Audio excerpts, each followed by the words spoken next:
আমি ছোটোবেলা থেকেই বরাবরই মেলায় যেতে ভীষণই ভালোবাসি। মেলা জিনিসটা আমার কাছে খুব প্রিয় একটা জিনিস। সে যে মেলায় হোক না কেন, বই মেলা, সংস্কৃতি মেলা, হস্তশিল্প মেলা, বারোদোল মেলা, সে যে মেলায় হোক না কেন আমাকে যাওয়াই লাগবে। আর ছোটোবেলায় যেতাম মা বাবার সাথে, এখন যদিও বন্ধু বান্ধবদের সাথেই যাই। আর আজকে চলছিল কৃষ্ণনগরে বই মেলা, তো সেদিনকে চলে গেছিলাম বই মেলাতে। সন্ধেবেলা করে গেছিলাম। আমি প্ল্যান করেছিলাম আমি আর জুই যাব, তারপরে দেখলাম পায়েলও আমার বাড়িতে আছে, পায়েলকেও সাথে নিয়ে নিয়েছি।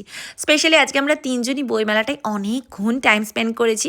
অ্যাকচুয়ালি বই টই তো পড়া হয় না, তবে হ্যাঁ বই দেখতে ভালো লাগে। সো আজকে আমরা কৃষ্ণনগর বই মেলাতে এসেছি। কৃষ্ণনগরে বই মেলা জাস্ট কদিন হয়েছে শুরু হয়েছে, আর তোমাদের দেখিয়ে দিচ্ছি কৃষ্ণনগরের বই মেলাটা কত বড় হয়।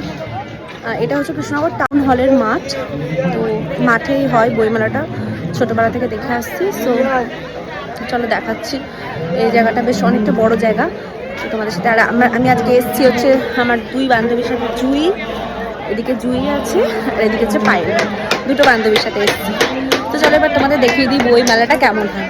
বই মেলা না অনেক রকমের খাবার সাথে বই, তো অনেক অনেক রকম বই পাওয়া যায়।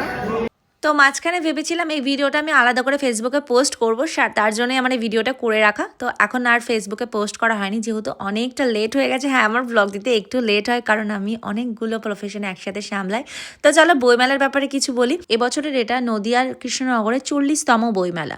সেটা দেখতেই পেলে, স্টেজের ওপর লেখা আছে। স্টেজটা হয়, বিভিন্ন রকম প্রোগ্রাম হয় স্টেজে, কিন্তু দেখো সেদিনকে চলছিল নাচের একটা প্রোগ্রাম। আর তারপরে বিভিন্ন প্রকাশনী থেকে বই আসে স্টল হিসাবে, সেই স্টলে বিভিন্ন রকমের বই পাওয়া যায়। এখানে আর কি বইটা নিয়ে দেখছিলাম। অ্যাকচুয়ালি দীপঙ্কর বই পড়তে ভীষণই ভালোবাসে, তো তার জন্যই ভাবছিলাম যে ওর জন্য কি কোনো বই নেব।